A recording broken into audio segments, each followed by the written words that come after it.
Dominik, es freut mich, dass wir da den ersten Start mal gemacht haben oder machen, um regelmäßig, also ich möchte gerne regelmäßig mit dir zu Themen rund um Zahnmedizin, aber nicht aus der zahnmedizinischen Praxis, wie machen wir eine Füllung oder wie machen wir das, sondern eigentlich eben das Ganze rundherum, was auch das Thema von Dental TV ist, alles, was man an der Uni nicht lernt. Und eben, wenn man sich dann mal ein bisschen Gedanken macht, was man alles an der Uni nicht lernt, dann sind das doch viele Dinge. Also wir haben keine Ahnung von BWL, wir haben keine Ahnung von Marketing, wir haben keine Ahnung von Personalführung, wir haben keine Ahnung von Leadership, von Finanzen, von Verträgen, von Regulierungen. Also eigentlich denke ich manchmal, wow, das ist ja unglaublich, wie viele Dinge das während dem Studium ignoriert werden. Also ich weiß nicht, vielleicht erzählst du mal ein bisschen über dich, Dominik, woher du kommst, kurz und was du der dentalen Community beibringen kannst. Also du bist ja Zahnarzt-Erfolg-Booster, wenn ich da deinen Hintergrund anschaue. Also Dominik, erzähl mal so als Einleitung zu unserer Serie, wer du bist und was du machst. Ja, also ich bin im Grunde Coach für Zahnärzte, und zwar Business Coach, manchmal auch Mindset, was einmal dazu gehört, dass einfach das Geschäft gut läuft. Ja, das heißt, was ich mache Zahnärzte erfolgreich von dann der geschäftlichen Perspektive her. Ja, also ich mache nicht das Zahnmedizinische, aber alles andere, das Drumherum. Ja, und ich mache das, also ich bin 55, vor kurzem geworden. Ich bin seit 1993 arbeitstätig, das ist mittlerweile so 32 Jahre. Und ich war sehr viel in der Beratung. Ich habe auch mit Personalberatung angefangen, große Restrukturierungspläne der Großindustrie, und später kam ich dann 10 Jahre später zur Zahnheilkunde, und seit 2004 mache ich nur noch die Zahnheilkunde, das ist mittlerweile 20 Jahre. Da interessiert mich vielleicht ganz kurze Zwischenfrage, wieso Zahnheilkunde, wieso Zahnmedizin? Das ist gerade so als Zahnarzt gesprochen eines der schwierigsten. Weil ich spüre das, wenn ich selber mit Zahnärzten irgendwie etwas organisieren, etwas machen will, dass die Zahnärzte eigentlich oft sehr resistent sind gegenüber, also beratungsresistent, wie man das so schön nennt. Wieso hast du dich gerade für die Zahnmedizin entschieden? Das war lustig, weil eigentlich als Kind habe ich Zahnärzte gehasst, wie manche andere Kinder auch. Und die einzige Erinnerung, die ich an Zahnarztbesuch habe, ist ungefähr, als ich 9 Jahre alt war. Wir waren in den Ferien in den Bergen, und meine Mutter wollte mich unbedingt zum Zahnarzt bringen, damit ich neue Füllungen bekomme. Und ich wollte nicht. Und ich habe mich so sehr gewehrt auf der Straße. Ich sehe die Bilder noch vor mir, als meine Mutter versucht, mich zu ziehen mit aller Kraft, und ich dagegen sehe, dann, nein, ich werde nicht zum Zahnarzt gehen. Und das war so, als ich 9 Jahre alt war. Und ich habe damals gewonnen. Aufgegeben. Aber später ist es so, ich habe dann BWL studiert in Frankreich, in Straßburg. Und dann habe ich angefangen, als Junior-Berater für große Entlassungspläne zu arbeiten, Menschen zu helfen, erstmal so eine sogenannte Karriereberatung zu machen, dass wir dann einen neuen Job finden.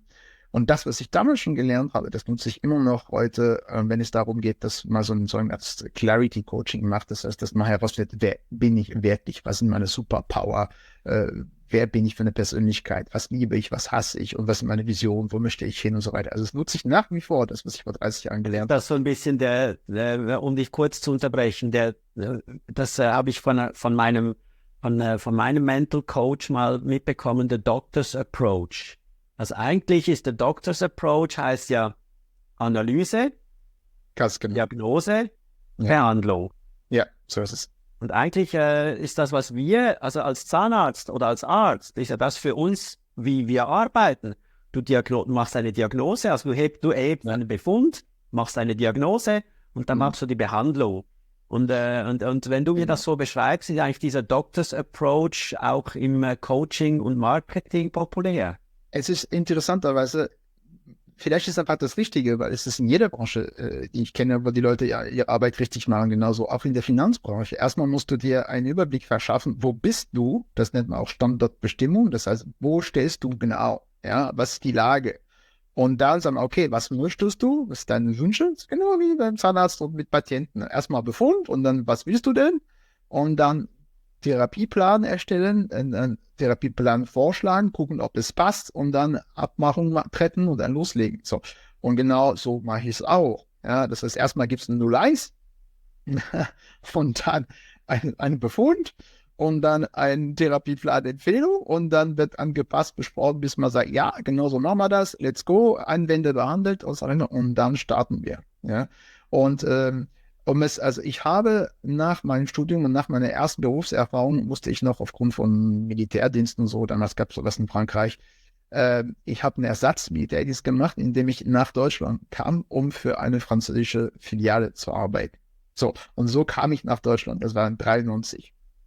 So, und dann habe ich als nächstes bei Braun AG bin ich eingestiegen und das ist ja, die machen nicht nur tolle Rasierer, sondern die haben auch die Braun Oral-B Plaque Control Zahnbürste entwickelt.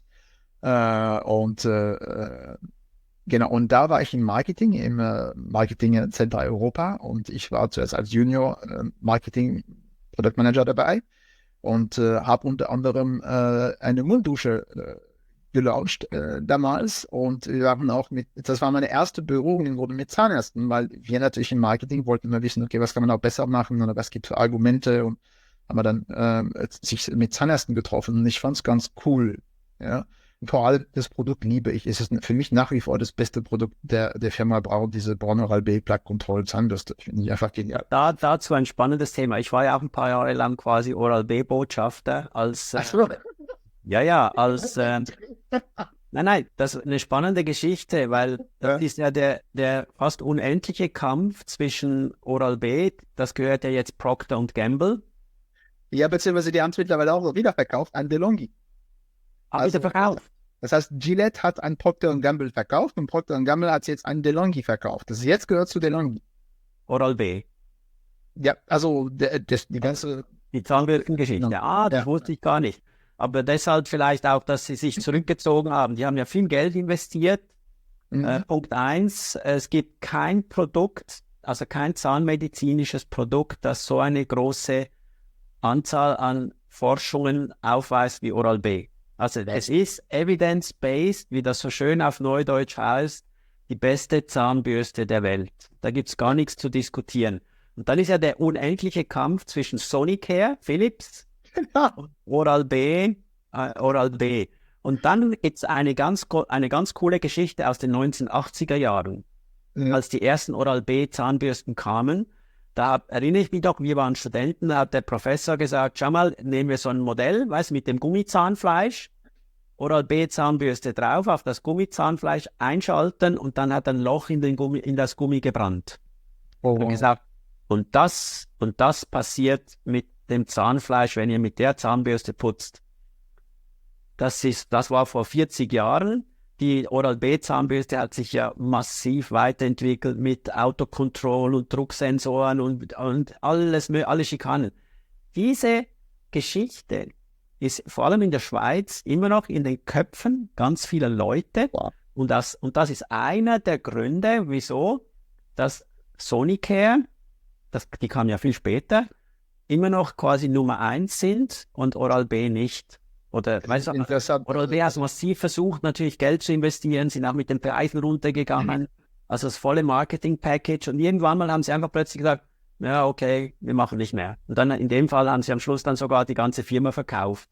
Aber das ist die Strategie von Konzernen wie Procter & Gamble, Top or Flop, also wenn etwas nicht funktioniert, wird es abgestoßen. Aber das hat nicht funktioniert. Also einfach jetzt natürlich in der Zahnarztpraxis nicht, um dann den Kreis wieder zu schließen, wenn etwas nicht funktioniert. Wie sind deine Erfahrungen? Also, wie kontaktieren dich Zahnärztinnen und Zahnärzte? Gehst du auf die zu? Oder ich meine, gut, du bist jetzt 20 Jahre schon im Markt. Ja. kommen Zahnärztinnen und Zahnärzte in Praxen und sagen, schau mal, Dominik, wir haben da wirklich ein Problem in unserer Praxis, kannst du uns helfen, das Problem zu lösen? Oder wie ist das, oder wie Es, ist das der Ablauf? es gibt verschiedene Kanäle, ja, aber im Grunde genommen, ich bin sehr präsent, speziell auf Facebook. Da mache ich auch viele Lives und so und ich bin auch präsent es gibt so eine große Facebook-Gruppe, die nennt sich Dental Familie.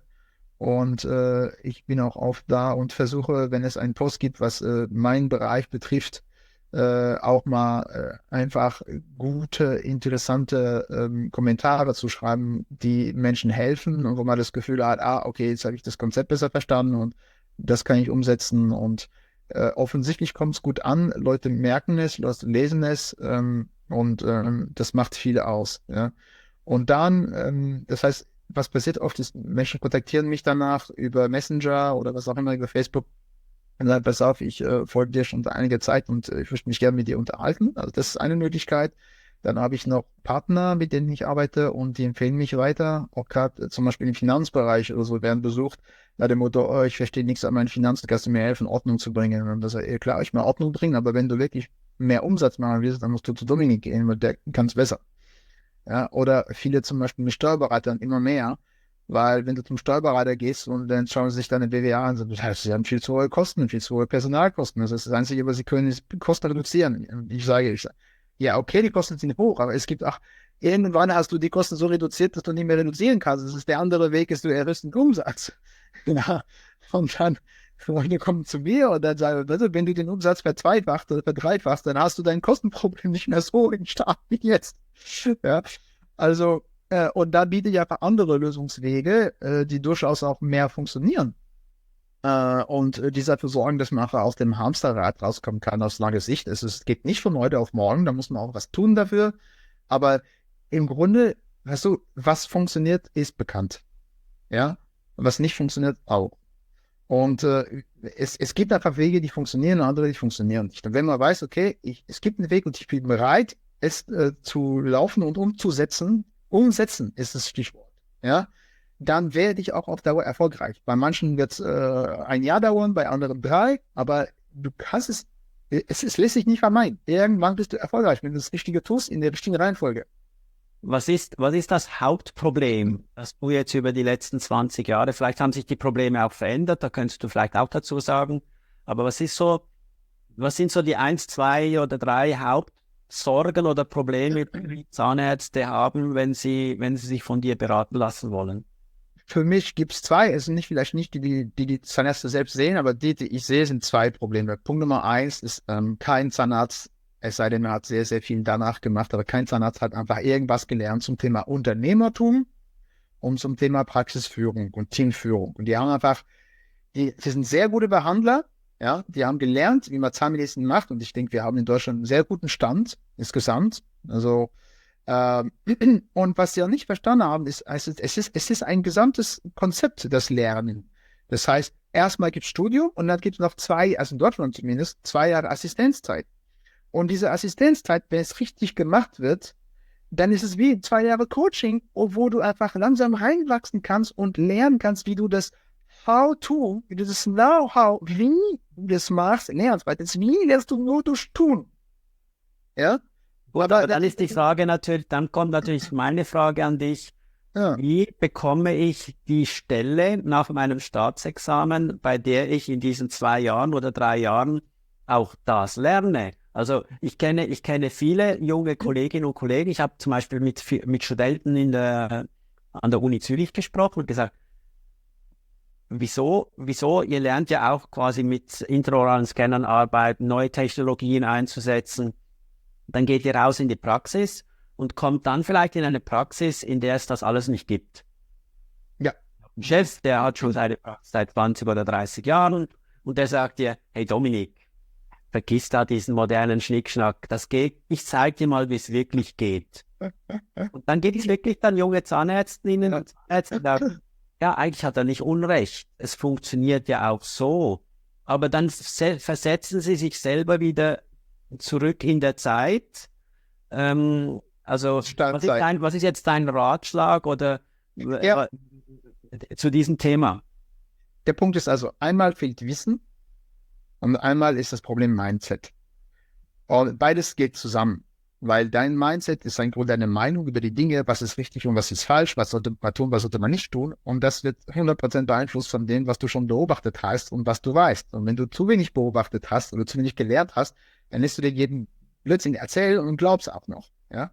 Und das passiert gerade bei jüngeren Leuten. Das heißt, natürlich ist die Wichtigkeit, die Fähigkeit einer Person zu unterscheiden zwischen einer Praxis, die sie wirklich weiterbringen wird, weil sie schon weit sind und es sind organisiert und strukturiert und so weiter, und einer, die einfach, ja, ich will nichts Negatives sagen, aber einfach alle, die einfach unterentwickelt ist oder die auf dem Stand von vor 30 Jahren geblieben ist. Ja?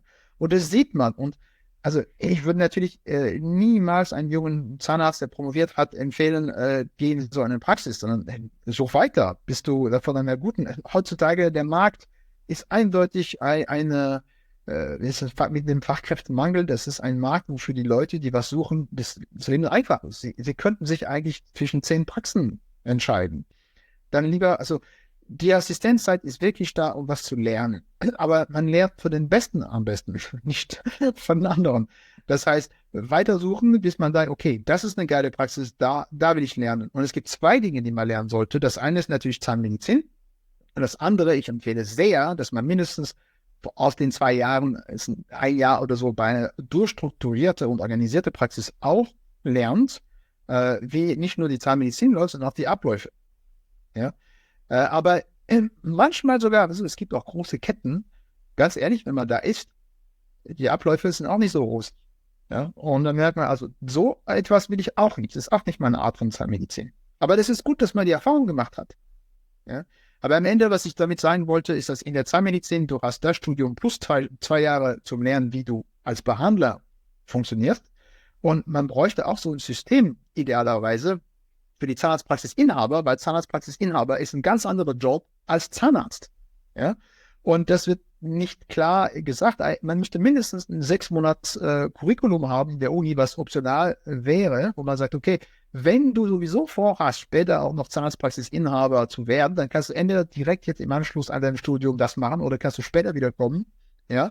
Machst 6 Monate, wo du einfach lernst, wie man ein Unternehmen führt, und sollst du auch noch mal ein Coaching oder 1, 2 Jahre dabei dich begleiten lassen von einem Mentor, der dafür sorgt, dass du die richtigen Schritte im richtigen Moment machst. Ja, und dann so lernst du es am besten. Und das gibt's nicht. Das heißt, die sind gute Behandler. Früher haben wir gesagt, wenn du gut behandelst, ist alles okay.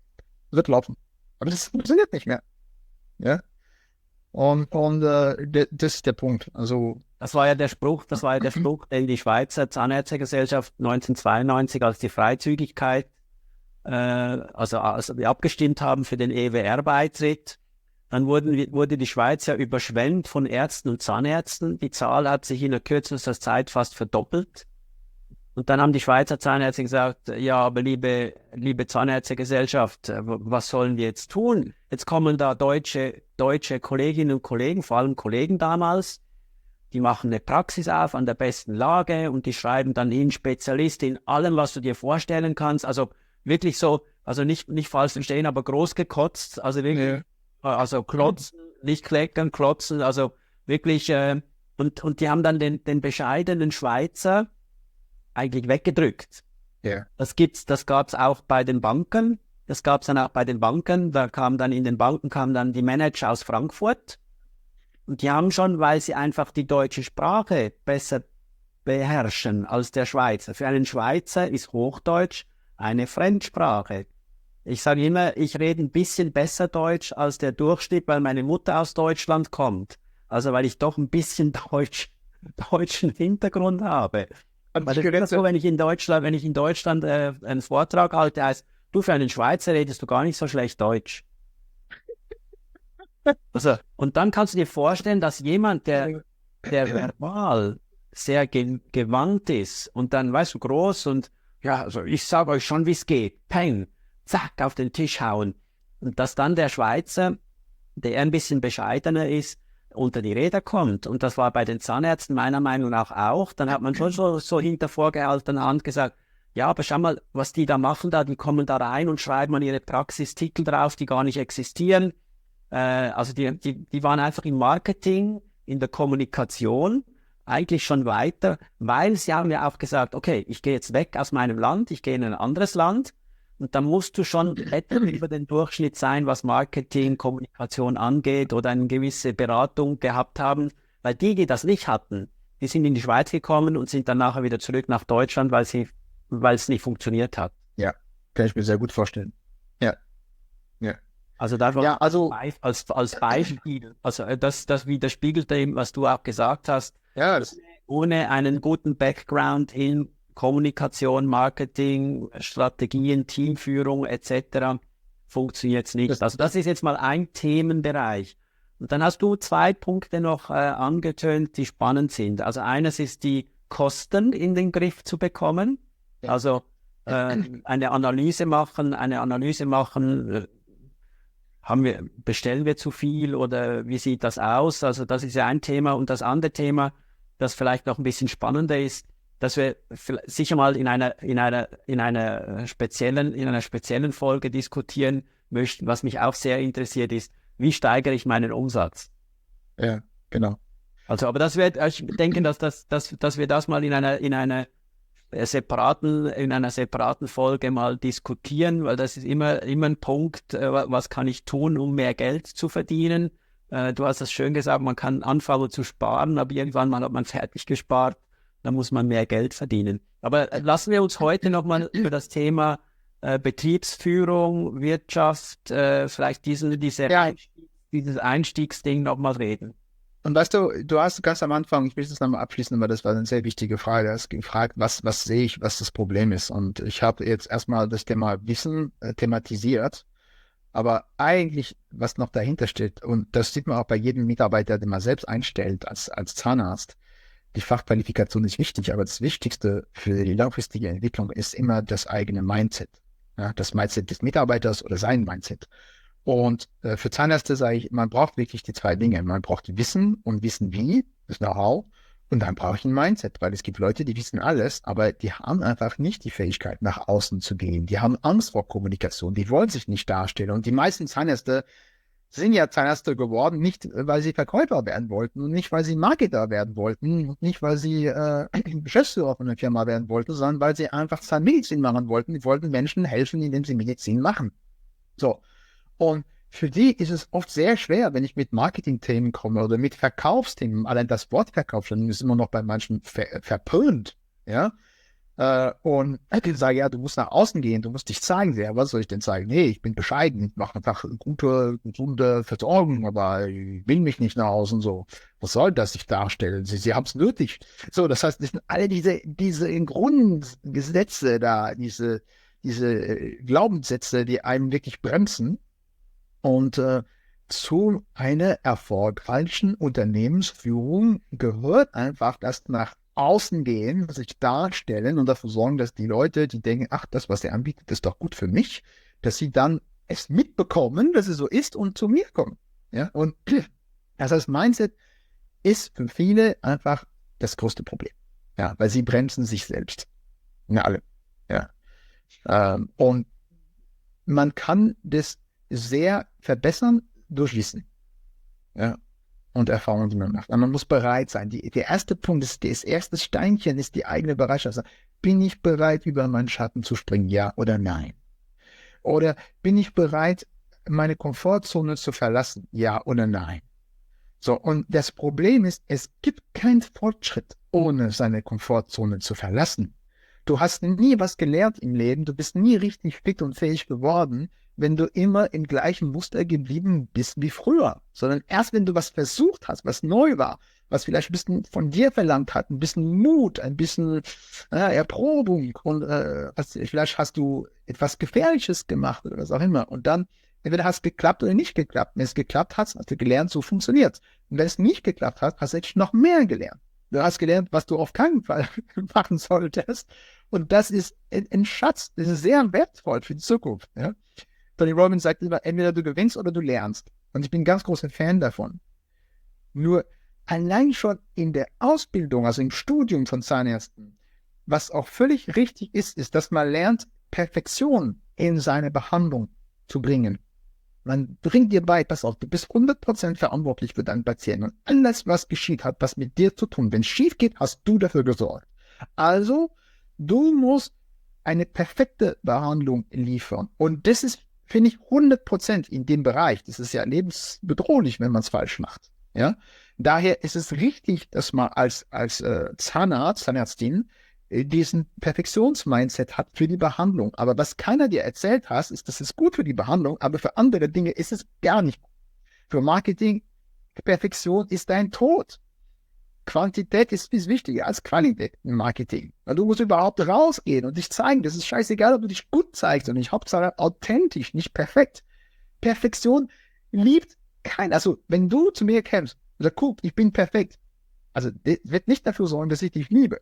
Aber wenn du kommst und sagst, ey, ich bin ein Mensch und ich habe meine Stärken und Schwächen und manchmal tue ich mich schwer, aber ich bemühe mich, dann sehe ich, das ist ein cooler Typ. Ja? Das heißt, du kannst nicht Liebe bekommen durch Perfektion. Aber Social Media, keiner ist da und zeigt Perfektion, sondern die Leute zeigen, okay, pass auf, Trial and Error. Ich habe es versucht, das hat nicht geklappt, aber das doch. Und je authentischer die werden, desto geliebter die werden, weil die sind dann nah, das ist real für mich auf einmal. Ja, die haben auch mit Dingen zu kämpfen. Das ist auch nicht alles einfach. Ja, aber da gibt's immer viele Kollegen, die mich auch fragen, ja, Alessandro, Social Media, ich möchte eigentlich sofort Geld verdienen auf Social Media. Und dann sage ich, schau mal, du musst zuerst eigentlich deine Expertise zeigen. Also gerade Social Media, aber ich denke, das geht dann auch in das Praxisding rein. Zuerst musst du deine Expertise aufbauen, Ja. musst zeigen. Deine Patientinnen und Patienten müssen das zuerst als Erste spüren, dass sie sagen, wow, der versteht sein Handwerk, der weiß, wovon er redet, der informiert mich gut, der hat auch geschickte Hände, der arbeitet gut. Und dann kann man dann den nächsten Schritt machen und sich auch weiterentwickeln. Also, oder wie siehst du das? Ja, 100%. Du solltest deine Expertise zeigen, aber das Wichtigste überhaupt in Social Medien ist, du musst helfen. Unterhalten ist auch eine Art von Unterstützung, weil also jemand, der mich aufmuntert und dafür sorgt, dass ich einfach lächle während des Tages, hat auch eine Hilfefunktion. Ja? Also unterhalten kann auch gut sein, aber nicht zu doof. Aber auf jeden Fall helfen. Das heißt, solange du etwas sagst, was den Menschen hilft, und wo ich das Gefühl habe, oh, jetzt bin ich schlauer, oh, jetzt habe ich das gelernt, oh, das ist gut, oh, das wusste ich nicht, oh, das ist gut zu wissen. Ja, dann hast du einen Mehrwert und dann Leute schauen gerne das, was du sagst. Und manche Leute denken aber erst, wenn ich eine perfekte Präsentation habe und alles erklärt habe, von A bis Z und durchleuchtet und alles nachvollziehbar und so weiter, es ist typisch Deutsche, nachvollziehen. Also, so. Und dann ist gut. Nein, die Leute wollen das nicht. Die wollen nur, dass sie kurz was lernen über dich und vor allem, was sie nachvollziehen können, was leicht ist für sie zu verdauen. So. Und du kannst manchmal auch sehr wohl, aber das tun die wenigsten, weil die trauen sich nicht zu, aber du kannst sehr wohl, ich habe was versucht und das hat nicht funktioniert. Aber dann, solange du sagen kannst, jetzt weiß ich, was funktioniert, beziehungsweise, oder seitdem aber das verändert und jetzt so ist der Weg und achte darauf, dass es immer so gemacht wird. Aber die besten Erfolgsstories und fast alle, die ich kenne, fangen mit einer Niederlage an oder mit einem Problem oder mit einer. Und ich habe was versucht und das hat erstmal nicht funktioniert. Dann habe ich nochmal versucht, das hat immer noch nicht funktioniert. Nochmal. Jetzt habe ich das Ding herausgefunden. Jetzt bin ich der Papst in dem Bereich, weil jetzt habe ich alles versucht. Und jetzt weiß ich, was es klappt. Und dann bist du auch glaubwürdig. Ja. Das heißt, es ist nicht ein Problem, nicht perfekt zu sein. Im Gegenteil, das ist das Wahre. Das ist das, was glaubwürdig ist. Ja gut, das Menschliche, das auch zu zeigen, dass man nicht ein Computer oder ein Roboter ist, sondern ein Mensch ist schon gerade im Kontext auch mit Medizinalberufen. Also du kannst schon The Wolf of Wall Street, weißt du, was ich meine? Du kannst schon eigentlich also ich sag's mal, zensieren, das A-Loch sein und weil das war zum Beispiel im Sport so. Wir haben unsere beiden Söhne haben Eishockey gespielt. Und unser jüngerer Sohn, der war wirklich talentiert. Und ich hab meiner Frau immer gesagt, wenn er den Ehrgeiz von seinem Bruder hätte und ein bisschen auch das Arschloch wäre wie seine Kollegen, die am Schluss in die NHL gegangen sind, Aber nur weil die quasi so eigentlich einen gewissen Egoismus, also Eishockey oder Fußball sind Teamsportarten. Aber trotzdem musst du, wenn du vorwärts kommen willst, weil es schaffen nur ganz wenige, musst du einfach die anderen auf die Seite drücken. Also es ist schon ein brutaler Verdrängungskampf und du darfst nicht erwarten, dass jemand sagt, oh Dominik, du bist ja gut, du spielst nächstes Mal, sondern vielleicht spielst du nächstes Mal nicht und der Trainer und dann der quasi, der ein bisschen aggressiver ist, der sagt dem Trainer, du, aber Trainer, ich bin zu gut, dass du mich nicht spielen lassen kannst. Also ein gesundes Selbstvertrauen, ein bisschen pushen, auch von der Sportlerseite, nicht zu viel. Und die lieben Kinder, die alles akzeptieren, was man mit ihnen macht, die haben gerade in so kompetitiven Bereichen wie Spitzensport, die haben es dann ein bisschen schwerer oder geben auch auf, weil sie denken, ja, niemand glaubt an mich.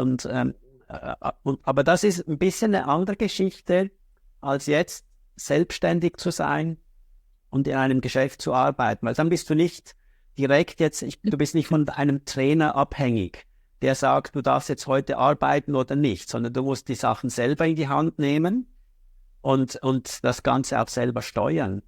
Ja, ja, ein ganz wichtiger, also es gibt so eine Grundregel, wie man seine Zeit, gerade als Selbstständiger, aber grundsätzlich als Unternehmer, aufteilen sollte.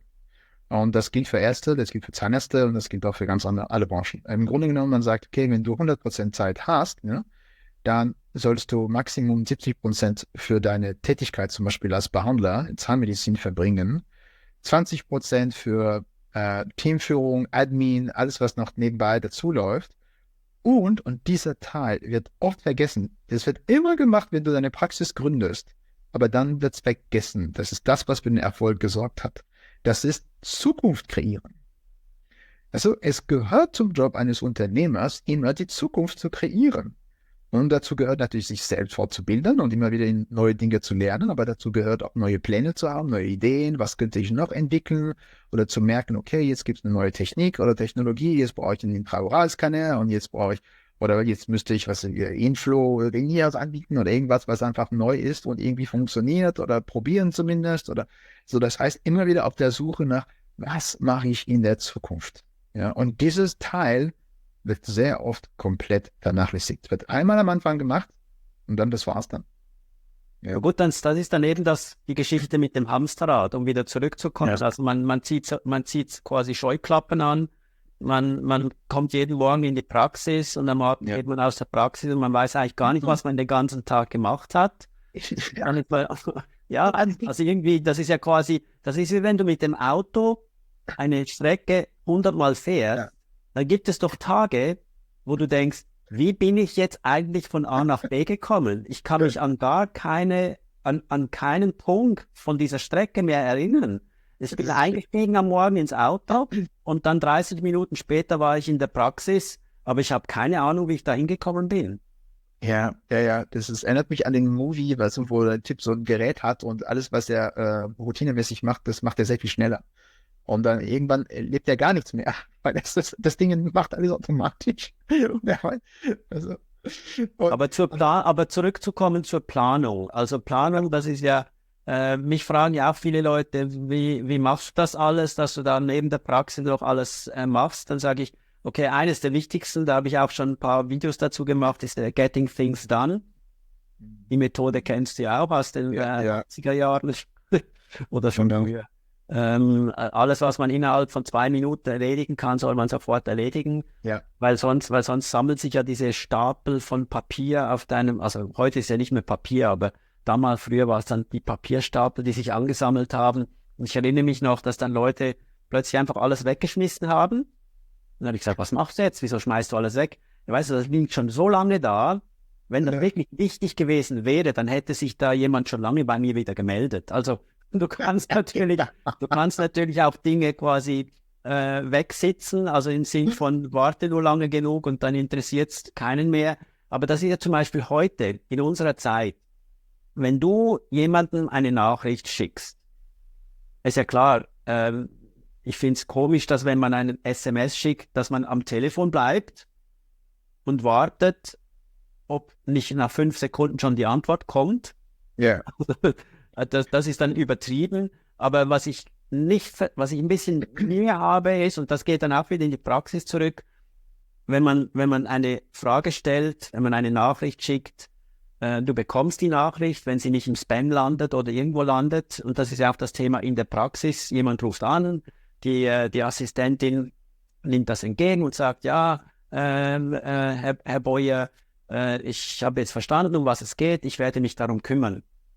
Dann erwartest du, dass du dann irgendwann zeitnah eine Antwort bekommst und nicht, dass du dann selber 2 Wochen später nochmal anrufen musst. Also das Thema der Kommunikation ist meiner Meinung nach, da können wir fast, glaube ich, ein paar Tage drüber reden.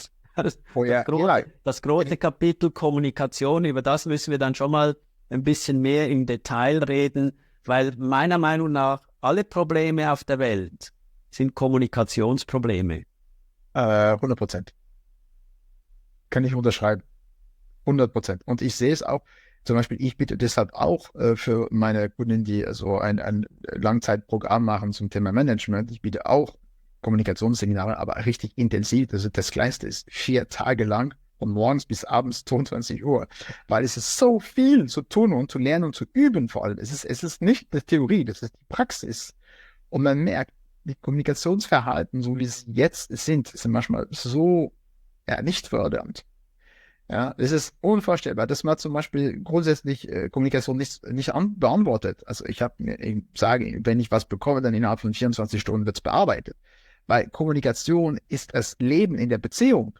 So, es ist die Energie. Wenn ich Kommunikationsstücke, sagen wir so, Partikel bekomme und ich bearbeite sie nicht, dann stoppt alles. Denn ich muss bei gewissen Dingen, ich muss delegieren können, ich muss Anweisungen geben, ich muss viele Leute hängen von mir ab und können nicht weitermachen, wenn ich ihnen nicht Ja oder Nein gesagt habe. Das heißt, ich muss schnell Entscheidungen treffen können und ich muss schnell dafür sorgen, dass die anderen Leute, die von mir abhängig sind, auch weiter ihre Arbeit machen können. So. Und es gibt natürlich größere Projekte. Da braucht man extra Zeit dafür, wo man nicht gestört wird. Ja. Aber grundlegend, das Verhalten in Bezug auf Kommunikation ist wirklich da, wo ich tatsächlich sehe, da ist das größte Steigerungspotenzial, egal in welchem Bereich, aber natürlich, wenn man im Bereich Verkauf, das heißt dafür sorgen, dass der Patient zum Beispiel die Therapieempfehlung annimmt, das hat so einen wichtigen Einfluss auf alles. Und sehr oft, egal was ich erzähle, am Ende sage ich, okay, du brauchst die Grundlagen der Kommunikation. Und erst wenn du sie hast, dann wirst du in der Lage sein, das, was ich dir erzählt habe zum Thema Verkauf, überhaupt richtig umzusetzen. Ja. Da fängt es an. Ja, absolut. Vielleicht, um da heute mal ein bisschen einen Kreis zu schließen. Also Schritt eins ist ja quasi die Befundaufnahme. Also die Situation, ich sag's mal, in der Schweiz nennt man ja das die Auslegeordnung. Ich weiß nicht, ob es den Begriff auch gibt. Also das ist ein Begriff, der kommt aus dem Militär.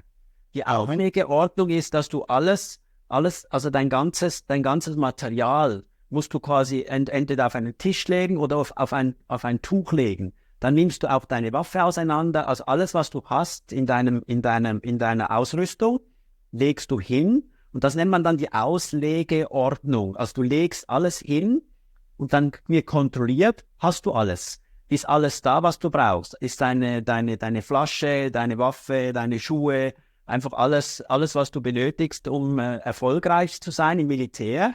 Also ich glaube, die Rekrutenschule, heute wird ja viel diskutiert, ist Militär gut oder schlecht.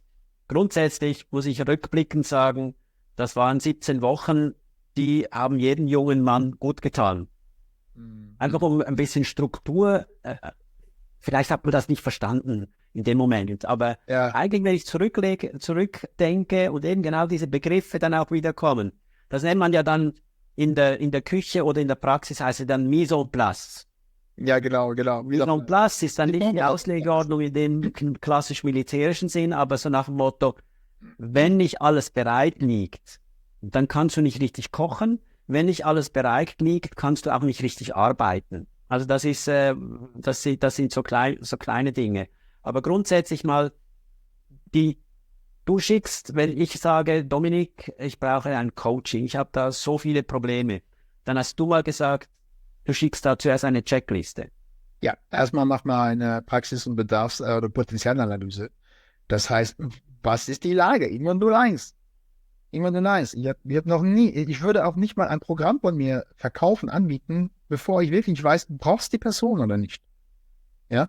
Und das heißt, erstmal Standortbestimmung. Wo stehst wie das schöne Wort du gesagt hast. Ja.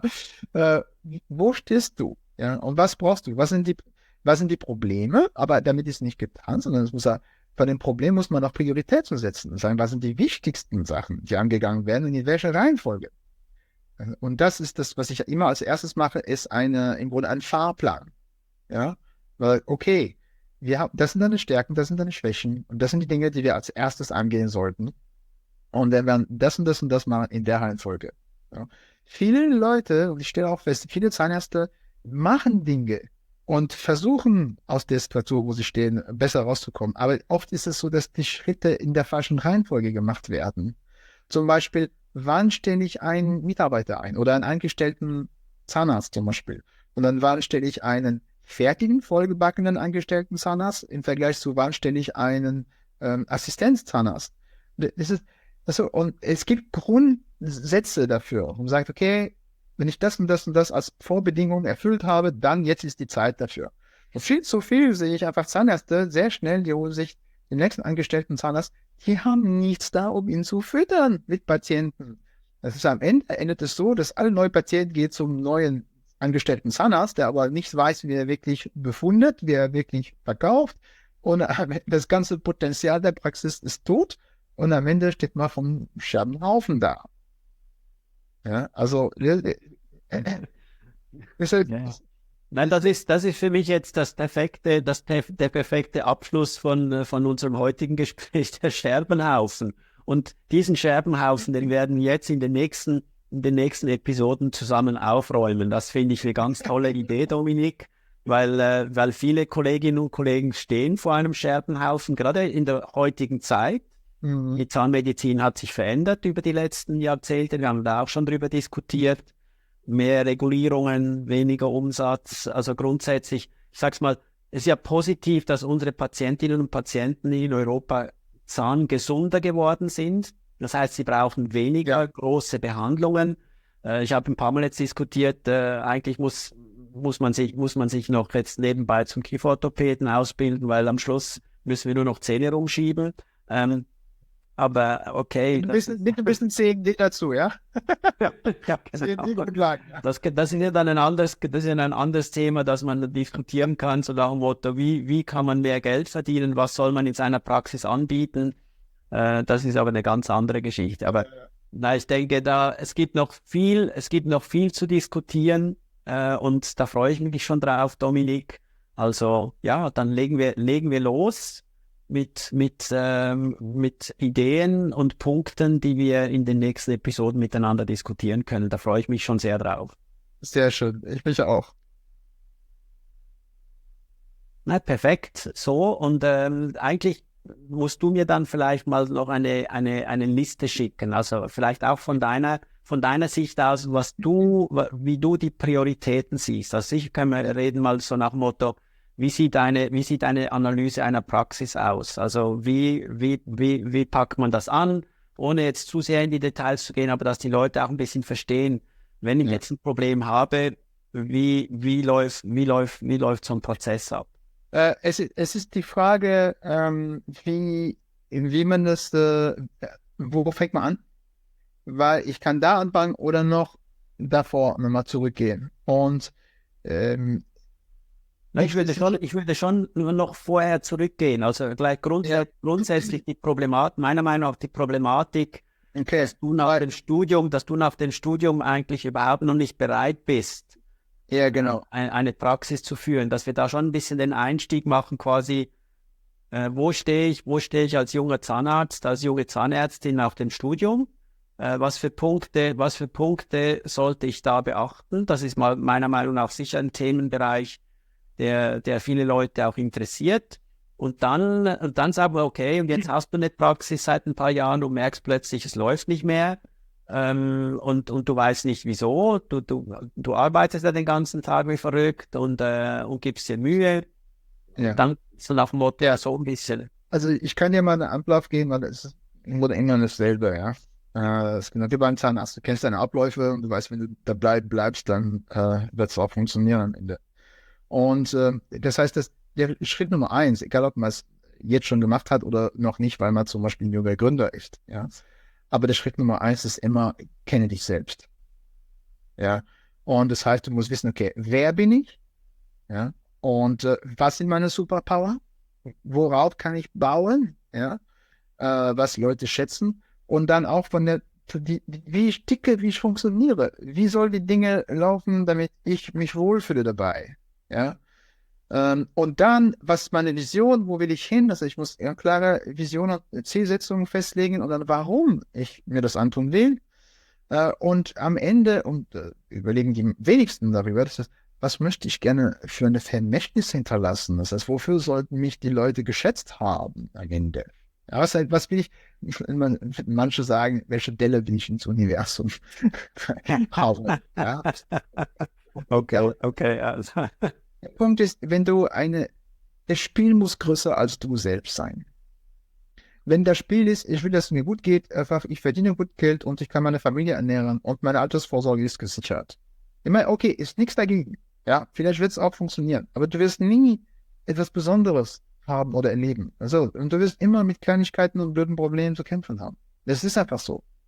Oder du überlegst dir, okay, ich möchte wirklich einen positiven Einfluss haben in dieser Gesellschaft. Ich möchte was verändern. Natürlich auf meinem Niveau. Ich bin Zahnarzt, ich bin nicht Politiker oder keine Ahnung. Aber auch als Zahnarzt, du kannst Dinge verändern. Du kannst in deinem Viertel dafür sorgen, dass Menschen insgesamt gesünder sind, dass sie mehr und öfters lächeln können, dass sie einfach mehr Freude am Leben haben. Das heißt, du kannst in deinem kleinen Rahmen auch mal eine Rolle spielen und dafür sorgen, dass es gut war, dass du gelebt hast. Ja, und das sollte man sich, da fängt es an. Und wenn du das für dich definiert hast, und dann das ist das Schönste, deine Praxis ist deine Praxis, dein Baby. Du kannst genau sie gestalten, wie du willst. Keiner zwingt dich in eine Richtung oder die andere zu gehen. Ja. Und dann sagst du, okay, jetzt übernehme ich das, was ich bin, und ich mache daraus die Positionierung meiner Praxis. Jetzt weiß ich, die ist 100% einzigartig, weil kein anderer Mensch ist so wie ich, und 100% authentisch. Und das, was ich anbiete, ist auch das, was ich liefere. Ja? Und dann macht es auch Spaß, dafür zu arbeiten. Weil das bist du, dein Baby. Und dann, jede Arbeit ist nicht eine Arbeit, das ist ein Hobby. Ja? So, und dann machst du das, ja. Und dann, also das ist wirklich, das ist der Grundstein. Und manchmal, ich sitze auch immer wieder hier mit Zahnärzten, die sind 50, 55. Das ist das erste Mal, wo sie sich die Frage stellen. Aber interessanterweise, wenn sie die Frage beantwortet haben, dann haben sie, das ist wie eine Wiederbelebung. Auf einmal haben sie richtig Lust an ihrem Geschäft, wo sie eigentlich seit 15 Jahren gar keine Lust mehr hatten und nur in der Routine waren. Und auf einmal sind sie wieder am Kreieren. Das ist doch super. Das ist ja, so, da fängst du an. Das heißt, erstmal, das ist das, was sitzen muss. Ja. Und dann das nächste ist das ganze Thema sehr schnell Umsätze machen. Beziehungsweise auch noch vorher, welches Personal holst du? Heutzutage zum Beispiel würde ich sagen, das vierte, also oft ist es so, die Leute holen sich erstmal eine Assistentin, dann eventuell jemand für die Rezeption, sondern nicht zu viel, ja, aber am besten, die assistiert auch noch. So, und dann immer wieder Leute für mehr Assistenz, mehr Technik oder was auch immer. Aber eigentlich heutzutage würde ich sagen, also okay, eine Assistentin sofort, aber zusammen mit der Assistentin sofort jemand, die Rezeption muss besetzt werden, von morgens bis abends, sofort, weil das ist der Dreh- und Angelpunkt der Praxis. Ja? Natürlich brauchst du noch jemanden für die Admin, das ist spezielle Abrechnung, das ist auch wichtig, aber eine der allernächsten Stellen, die du besetzen wirst, dann nach einer Prophylaxekraft, ist auf jeden Fall eine Person, die mindestens halbtags ein Marketing macht. Das ist Pflicht. Das gehört heutzutage zu einer Praxis, die wachsen wird. Ja. Und also solche Sachen zum Beispiel so. Dann, das heißt, du musst an deinem Umsatz arbeiten, weil du wirst nur so viel wachsen, wie dein Umsatz wächst. Ja. Und erst wenn du, es ist manchmal so hart, das zu sagen und zu hören, aber deine Zahnarztpraxis muss eine Gelddruckmaschine werden. Nur so kommst du aus dem Hamsterrad raus. Ja, und zwar eine ethische Druckmaschine, aber eine Gelddruckmaschine. Ja, Und das heißt, du musst voll die Aufmerksamkeit darauf legen, dass du schnellstmöglich genug, Geld ist Energie, ja, und du musst genug Energie kreieren, dass du dir die Unterstützung und die Entlastung holst, die du brauchst, damit du wirklich deine Patienten behandeln kannst.